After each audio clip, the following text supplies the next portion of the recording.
اگر رمضان آ جائے اور ہم ویسے کہ ویسے رہ جائیں تو کیا فائدہ؟ سوچئے پچھلا رمضان آیا تھا، ہم نے کیا بدلا؟ یہ شعبان کا آخری وقت ہے، اب بھی نہ سنبھلے تو شاید اگلا رمضان نصیب نہ ہو۔ حدیث پاک میں یہ بات موجود ہے۔ حضرت اماں عائشہ صدیقہ رضی اللہ عنہا فرماتی ہیں، میں نے رسول اللہ صلی اللہ علیہ وسلم کو شعبان سے زیادہ کسی مہینے میں روزے رکھتے نہیں دیکھا۔ بخاری مسلم کی روایت ہے۔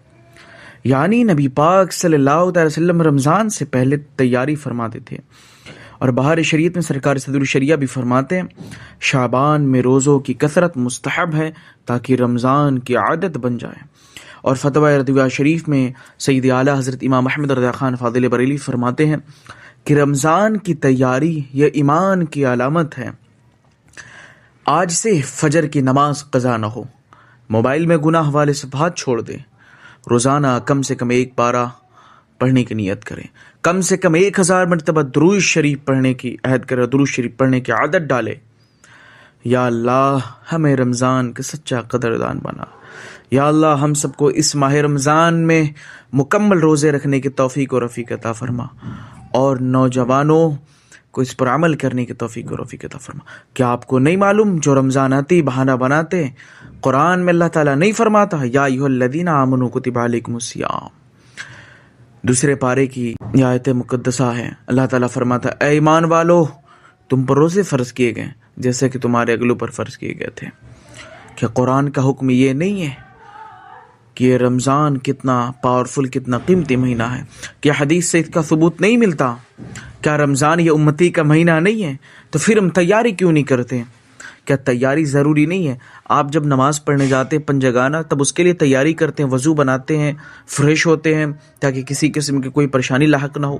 تو کیا رمضان کی تیاری نہیں کرنی چاہیے؟ بے شک کرنی چاہیے، سب کو کرنی چاہیے۔ کیسے کریں؟ اس کا طریقہ یہ ہے کہ آپ اپنے اندر اصول بنائیں۔ فجر کی نماز کے بعد 2 پیج قرآن پڑھیں، یہ رمضان شریف میں عادت ڈالیں۔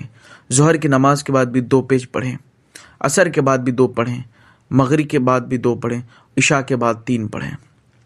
اس طریقے سے آپ کو پڑھنا ہے، اور ہر ٹائم نماز کے بعد یعنی ہر فرض نماز کے بعد 100 مرتبہ درود شریف یا 150 مرتبہ، چلتے پھرتے سوتے بستر پر بیٹھے اور موبائل سے ایک دم دوری اختیار کرے۔ قرآن پڑھنا ہو آف لائن لے کر پڑھیں، موبائل میں نہ پڑھیں۔ تسبیح پڑھنی ہو ہاتھ میں لے لیں، اب وہ کاؤنٹنگ والا آ گیا ہے۔ آپ زیادہ سے زیادہ اپنے آف لائن چیزوں پہ دھیان دیں، آن لائن نہ دیں۔ موبائل میں فحش ویڈیو، تصاویر، ساری چیزوں سے بچے، دور رہیں، موبائل کو کم استعمال کریں ضرورت کے اعتبار سے، جہاں ضرورت ہو۔ فضول چیزوں کو بند کریں، یہ تیاری ہے۔ اور اللہ سے دعا کریں اس رمضان میں آپ کے مقدر بنے، آپ کامیاب ہوں، فیملی خوش حال طریقے سے رہیں، اپنی قوم کے لیے، امت کے لیے، مولانا قمر غنی عثمانی صاحب کے لیے، سب کے لیے دعا کریں۔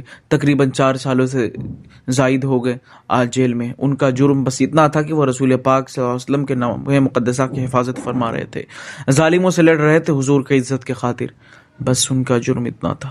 دعا کریں ہو سکے ہماری اور آپ کی آخری ملاقات ہو، آخری ویڈیو، کیا پتہ کل میری آنکھیں بند ہو جائے یا آپ کی آنکھیں بند ہو جائے، کوئی بھروسہ نہیں۔